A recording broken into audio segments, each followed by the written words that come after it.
Thomas the Tank Engine is very proud of his branch line. He thinks it's the most important part of the whole railway. He has 2 coaches. They're old and need new paint, but he loves them very much. He calls them Annie and Clarabel. Annie can only take passengers, but Clarabel can take passengers, luggage, and the guard. As they run backwards and forwards along the line, Thomas sings them little songs, and Annie and Clarabel sing too. When Thomas starts from the station, he sings, "Oh, come along, we're rather late. Oh, come along, we're rather late. Oh, come along, we're rather late." And the coaches sing, "We're coming along, we're coming along." They don't mind what Thomas says to them because they know that he's trying to please the fat controller.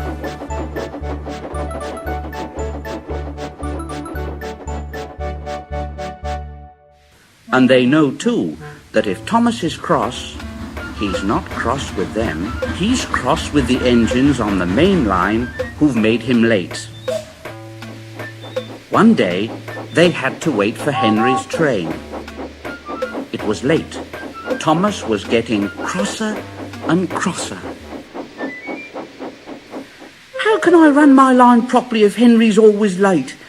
He doesn't realise that the fat controller depends on me." And he whistled very impatiently. At last, Henry came along.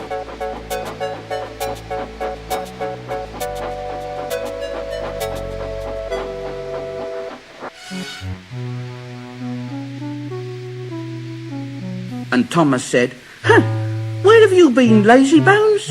Oh, don't be cross, Thomas, please. My system is out of order. No one understands my case. You don't know what I suffer. Oh, rubbish! You're too fat. You need exercise.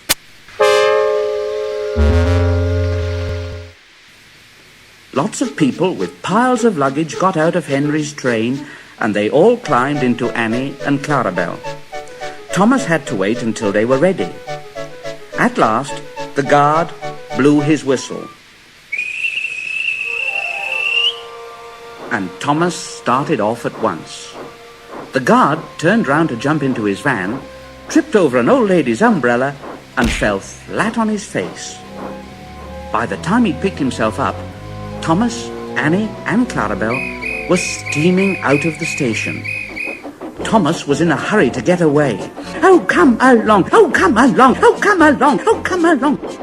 But Clarabel didn't want to come along. No! I've lost my nice guard." Annie tried to tell Thomas, "We haven't a guard! We haven't a guard! We haven't a guard!" But Thomas was hurrying. He wouldn't listen, and on he puffed. "Oh, come along! Oh, come along! Oh, come along!" Annie and Clarabel tried to put on their brakes, but they couldn't without the guard, and they kept crying out, "Where is our guard? Where is our guard?" "Thomas, please stop! Thomas, please stop!" But Thomas didn't stop until they came to a signal, and the signal said, "Stop!" "Oh, bother that signal! What's the matter?" Well, I don't know. The guard will tell us in a minute, Thomas. They waited and waited, but the guard didn't come. Where is the guard? We've left him behind. We've left him behind.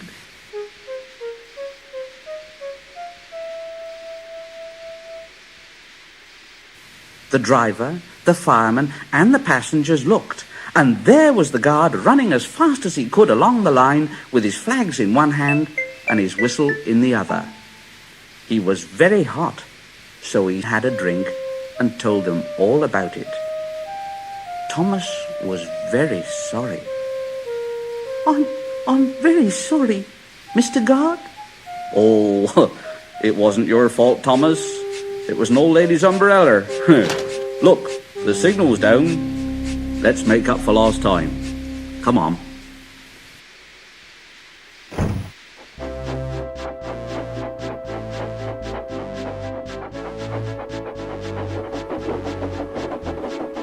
Annie and Clarabel were so pleased to have their guard again that they sang to Thomas, "As fast as you like, as fast as you like." And Thomas went as fast as he could.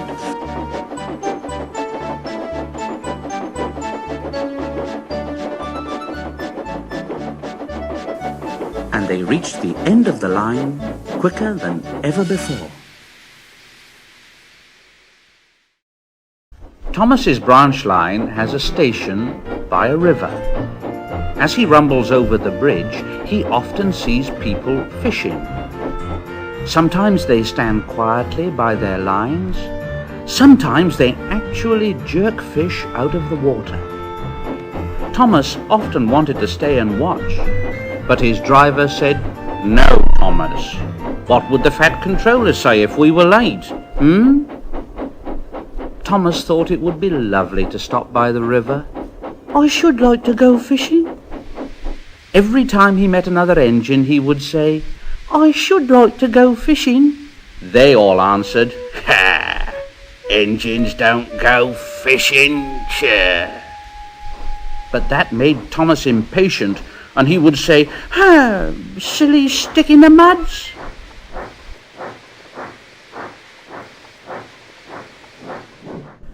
Thomas generally had to take in water at the station by the river. One day he stopped as usual, and his fireman put the pipe from the water tower into his tank. Then he turned the tap on, but it was out of order and no water came. Thomas said to his driver, "Oh, bother! Oh, bother! Oh, I am thirsty." "Oh, never mind, Thomas. We'll get some water from the river."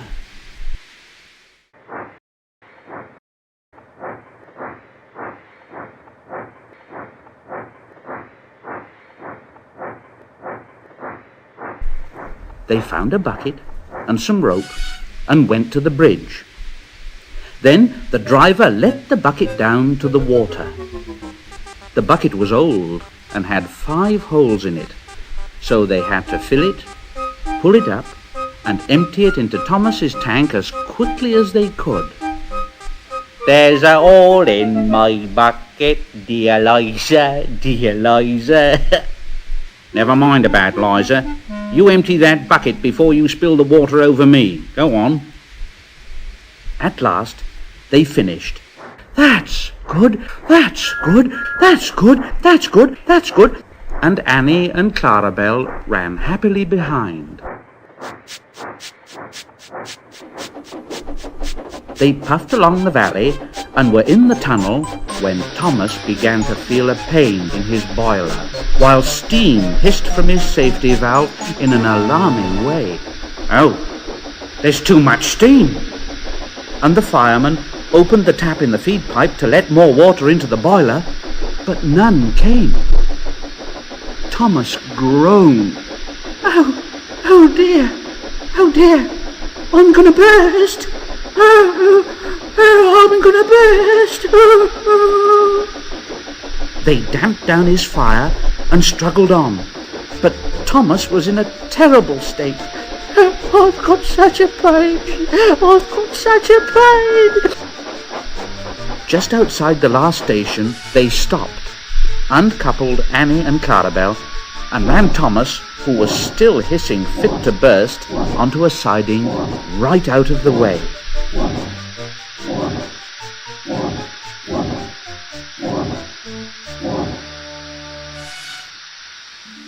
Then, while the guard telephoned for an engine inspector and the fireman was putting out the fire, the driver wrote notices in large letters, which he hung on Thomas in front and behind. Danger, keep away.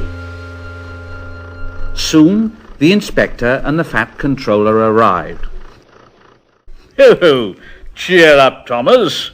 We'll soon put you right, yes. The driver told them what had happened. Oh, so the feed pipe is blocked, eh? Well, I'll just look in the tanks. He climbed up and peered in. Then he came down and said to the fat controller, Excuse me, sir, but look in the tank, will you, and tell me what you can see? Oh, yes, certainly, Inspector. Certainly. He clambered up, looked in, and nearly fell off in surprise. Well, I never, Inspector. Can you see fish? Goodness gracious me! How did the fish get in there, driver? We must have fished them from the river. And he told them about the bucket. The fat controller laughed. Well,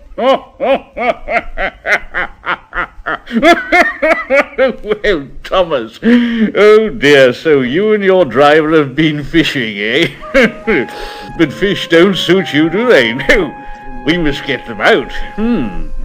So the driver and the fireman fetched rods and nets, and they all took turns at fishing in Thomas's tank.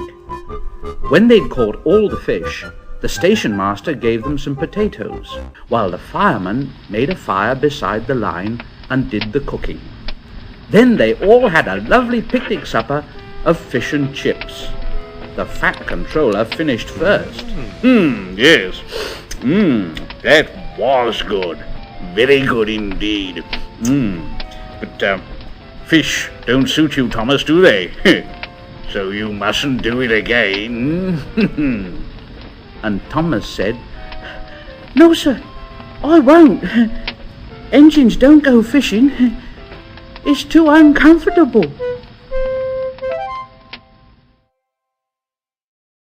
Autumn was changing the leaves from green to brown. The fields were changing too, from yellow stubble to brown earth. As Thomas puffed along, he heard a tractor at work.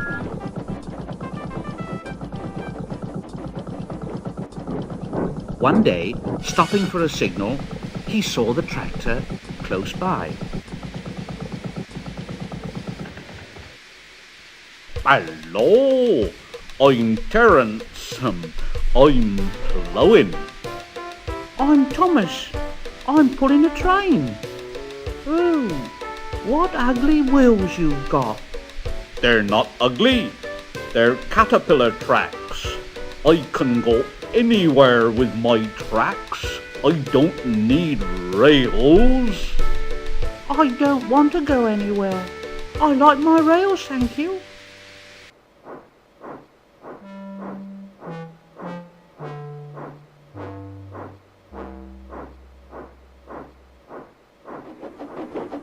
Winter came, and with it dark heavy clouds full of snow. "I don't like it. A heavy fall is coming. I hope it doesn't stop us." But Thomas saw that the snow was melting on the rails. "Oh, this is soft stuff. There's nothing to it." And he puffed on, feeling cold but confident. They finished their journey safely.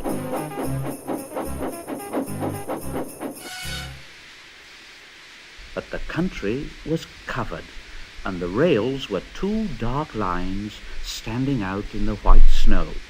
You'll need your snowplough for the next journey, Thomas. Yes? "Snow plough? Oh, Snow is silly soft stuff. It won't stop me. Now, just you listen to me, young Thomas. We are going to fix your snowplough on, and I want no nonsense, please. The snowplough was heavy and uncomfortable and made Thomas cross. He shook it and he banged it, and when they got back, it was so damaged that the driver had to take it off. You're a very naughty engine, Thomas. Next morning, both driver and fireman came early and worked hard to mend the snowplough, but they couldn't make it fit properly. Thomas was pleased. I shan't have to wear it. I shan't have to wear it. I didn't need that stupid old thing yesterday, and I shan't need it today. Snow can't stop me.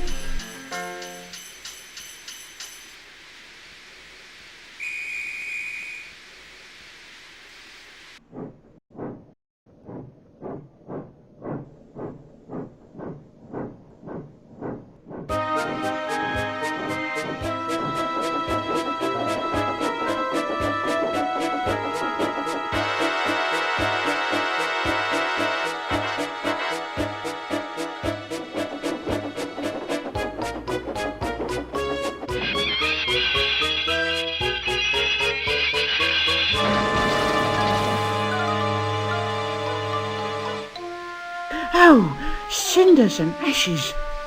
I'm stuck. And he was. Back, Thomas. Back. Thomas tried, but his wheels spun and he couldn't move. The guard went back for help, while the driver, fireman and passengers tried to dig the snow away. But as fast as they dug, more snow slipped down, until Thomas was nearly buried. Thomas was very upset. Oh, my wheel and coupling rods. I shall have to stop here till I'm frozen. What a silly little engine I am. And Thomas began to cry.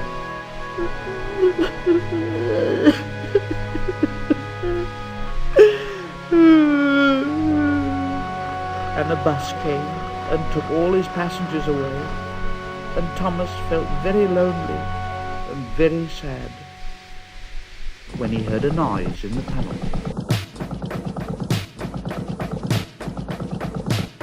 Yes, it was Terence. Hello, Thomas. No, don't worry.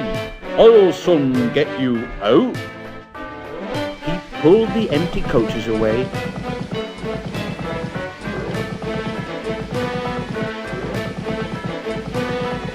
and came back for Thomas. Thomas's wheels were clear, but still spun helplessly when he tried to move.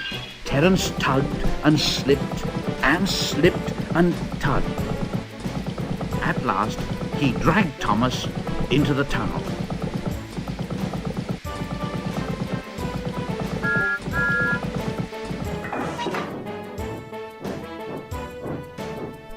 Thomas was very grateful. Thank you, Terence. Thank you. Your caterpillar tracks are really splendid. They can take me anywhere, Thomas. I hope you'll be sensible now, Thomas. I'll try to be. I'll try to be. And Thomas puffed off home.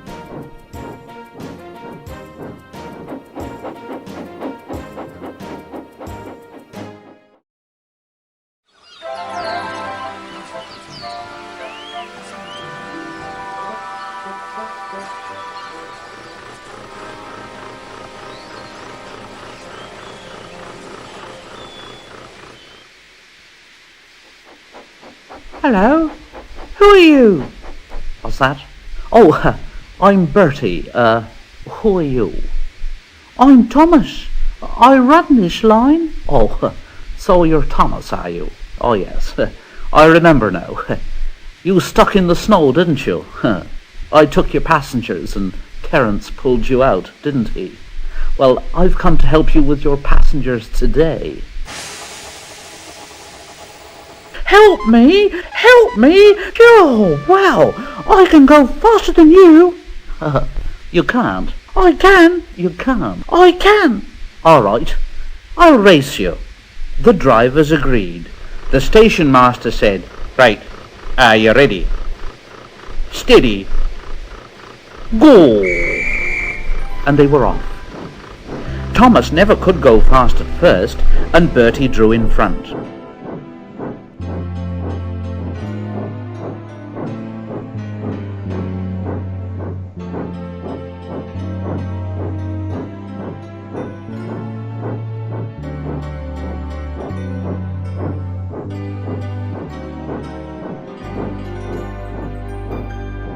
Thomas was running well, but he didn't hurry. Why don't you go fast? Why don't you go fast? Wait and see. Wait and see. Wait and see. Wait and see. He's a long way ahead. He's a long way ahead. But Thomas didn't mind. He remembered the level crossing. There was Bertie fuming at the gates while they sailed gaily through. Ha ha! Goodbye, Bertie! The road left the railway and went through a village, so they couldn't see Bertie. They stopped at the station, and Thomas called out, Quickly, please! Quickly, please! Everybody got out quickly, and the guard whistled, and off they went. Thomas sang, Come along, come along, come along, come along. And Annie and Clarabel sang, We're coming along, we're coming along. Hurry, hurry, hurry, hurry, hurry, hurry, hurry, hurry, hurry, hurry. Oh! For there, straight ahead, was Bertie crossing the bridge over the railway, and he was tooting triumphantly on his horn. Thomas groaned. Oh, bother! Oh, bother! He's a long way in front. A long way in front. Now steady, Thomas. We'll beat Bertie yet. We'll beat Bertie yet. We'll beat Bertie yet. We'll do it. We'll do it. Oh, bother, there's a station.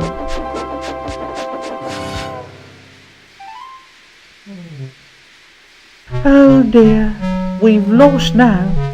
But he felt better after a drink, and the signal dropped, showing that the line was clear. Hurrah! We're off! Hurrah! We're off!